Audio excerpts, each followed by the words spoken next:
ನಮಸ್ಕಾರ ಆತ್ಮೀಯರೇ. ಇವತ್ತು ನಮ್ಮೊಂದಿಗೆ ಜಗದೀಶ್ ಅಂತ ನಮ್ಮ ದೂರದ ಸಂಬಂಧಿ ಇದ್ದಾರೆ. ಇವರು 2019ರಲ್ಲಿ ಇವರಿಗೆ ಹಾರ್ಟ್ ಅಲ್ಲಿ ಬ್ಲಡ್ ಫ್ಲೋ ಡಿಫಿಷಿಯನ್ಸಿ ಇತ್ತು. ಸೊ ಅವಾಗ ನಮ್ಮ ಹತ್ರ ಇಸಿಪಿ ಅಂತ ಒಂದು ಥೆರಪಿ ಇರ್ಲಿಲ್ಲ. ನಾವು ಡಿಟಾಕ್ಸ್ ಅಂತ ಅವ್ರಿಗೆ ಮಾಡಿದ್ವಿ. ಅವರ ಕಾಯಿಲೆ ಬಗ್ಗೆ ಹಾಗೂ ಅವರ ಟ್ರೀಟ್ಮೆಂಟ್ ನ ಹೇಗ್ ತಗೊಂಡ್ರು ಅನ್ನೋದ್ರ ಬಗ್ಗೆ ಪರಿಚಯ ಮಾಡ್ಕೊಳ್ಳೋಣ. ನಮಸ್ಕಾರ. ನಮಸ್ಕಾರ.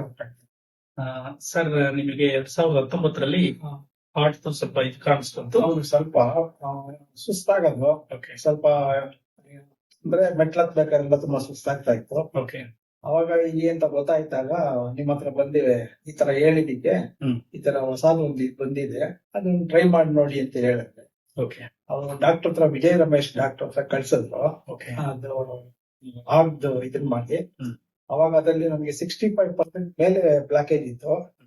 ಅದನ್ನ ಡಾಕ್ಟರ್ ಯೋಗೀಶ್ ಅವರು ಟ್ರೀಟ್ಮೆಂಟ್ ಕೊಟ್ರು. ಅದು ನಮ್ಗೆ 35-36 ಡಿಟಾಕ್ಸ್ ಥೆರಪಿ ಕೊಟ್ರು. ಅದು 4 days ಒಂದ್ಸಲ ರೆಗ್ಯುಲರ್ ಆಗಿ ತಗೊಬೇಕಾಗಿತ್ತು. ನಾನು ಕರೆಕ್ಟ್ ಆಗಿ ಬಂದು ತಗೊಂಡೆ 4 days ಇಂದ. ತಗೊಂಡಾದ್ಮೇಲೆ ಚೆಕ್ ಮಾಡಿಸಿದೆ. ನೆಕ್ಸ್ಟ್ ಫುಲ್ ಮುಗಿದ್ಮೇಲೆ 0 ಬಂತು. ಅವಾಗ ನನಗೆ ಫುಲ್ ಕಂಪ್ಲೀಟ್ ಕ್ಲಿಯರ್ ಆಯ್ತು. ಏನು ಸುಸ್ತಿಲ್ಲ. ಇವತ್ತು ನೋಡಿ ನನಗೆ 6 years ಮೇಲೆ ಆಯ್ತು. ಆರಾಮಾಗಿದ್ದೀನಿ, ಹ್ಯಾಪಿ ಆಗಿದ್ದೀನಿ.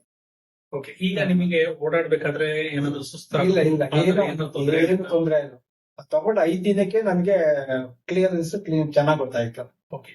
ಇವಾಗ ನಿಮ್ಮ ದೈನಂದಿನ ಕೆಲಸಗಳು, ಊಟ ಮಾಡೋದು, ನಿದ್ದೆ ಬರೋದು? ಸಿಕ್ಕಾಪಟ್ಟೆ ಕೆಲಸ ಮಾಡ್ತೀನಿ ಇವಾಗತ್ತು.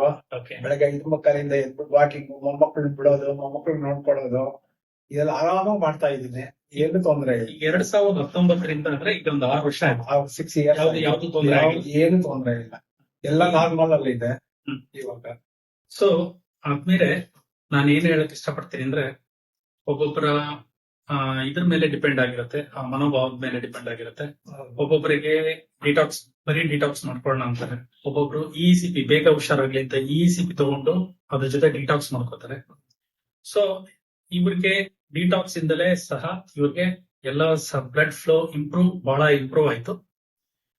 ಅದ್ರ ಜೊತೆ ಏನಾಯ್ತು, ಈಗ ನಮ್ಮ ಹತ್ರ ಇಸಿಪಿ ಇರೋದ್ರಿಂದ ಬಹಳ ಫಾಸ್ಟ್ ಆಗಿ ಟ್ರೀಟ್ಮೆಂಟ್ ನಾವು ಕೊಡ್ಬೋದು. ಅಂತ ಒಂದು ಅರ್ಜೆಂಟ್ ಆಗಿರುವಂತ ಪೇಷಂಟ್ಗಳು ನಾಳೆನೆ CABG ಮಾಡ್ಬೇಕು ಅಥವಾ ಸ್ಟೆಂಟ್ ಹಾಕ್ಬೇಕು ಅಂತ ಅನ್ನೋರ್ಗೂ ಸಹ ಇದ್ರ ಬಗ್ಗೆ ಈ ಒಂದು ಥೆರಪಿ ಬಹಳ ಅನುಕೂಲ ಆಗುತ್ತೆ. ಸರ್, ನೀವು ಈ ಥೆರಪಿ ಬಗ್ಗೆ ನೀವೇನ್ ಹೇಳಕ್ ಇಷ್ಟಪಡ್ತೀರಾ? ನಿಮ್ಗೆ ಏನಾದ್ರು ತೊಂದರೆ ಆಯ್ತಾ? ಇಲ್ಲ, ಏನು ತೊಂದರೆ ಆಗ್ಲಿಲ್ಲ. ಏನಾದ್ರು 2.5 hours ಕುತ್ಕೊಬೇಕಾಗಿತ್ತು ಅಷ್ಟೇ. ಅದು ನಿಧಾನಕ್ಕೆ ಹೋಗ್ತಾ ಇತ್ತು. 2.5 hours ತಗೊಂಡೆ, ಏನು ಪ್ರಾಬ್ಲಮ್ ಏನಾಗಿಲ್ಲ. ಸೈಡ್ ಎಫೆಕ್ಟ್ಸ್ ಏನು ಆಗಿಲ್ಲ. ನೀವು ಇದ್ರ ಬಗ್ಗೆ ನಮ್ಮ ಸೋಷಿಯಲ್ ಮೀಡಿಯಾಗೆ ಏನ್ ಹೇಳಕ್ ಇಷ್ಟಪಡ್ತೀರಾ? ಏನಾರ ಸ್ವಲ್ಪ ಸುಸ್ತು ಅದು ಇದು ಆಯ್ತು ಅಂತ ಬಂದು ಚೆಕ್ ಮಾಡಿಸ್ಕೊಡಿ. ಇವಾಗ ಇಸಿಪಿ ಥೆರಪಿ ಬಂದಿದೆ, ಅದ್ರಲ್ಲಿ ಇದಕ್ಕಿಂತ ಇನ್ನೂ ಇಂಪ್ರೂವ್ಮೆಂಟ್ಸ್ ಇದೆ ಚೆನ್ನಾಗೆ. No effects. ನೀವು ನಮ್ಮ ಸ್ನೇಹಿತರೆ ಯಾರೋ ಚಂದ್ರೇಶ್ ಅಂತ ಅವ್ರು ಅಷ್ಟೇ, ಅವ್ರಿಗೆ ಸ್ಟೆಂಟ್ ಹಾಕಿದ್ರು. ಅವ್ರು ತುಂಬಾ ಪ್ರಾಬ್ಲಮ್ ಅಲ್ಲಿ ಇತ್ತು ಸ್ಟೆಂಟ್ ಹಾಕಿದ್ಮೇಲೆ. ಅವ್ರು ಅದನ್ನ ಎರಡೂ ಮಾಡ್ಕೊಂಡು ಇದನ್ನು ಮಾಡಿದ್ರು ಅದನ್ನು ಮಾಡಿದ್ರು. ಇವಾಗ ಆರಾಮಾಗಿದ್ದಾರೆ.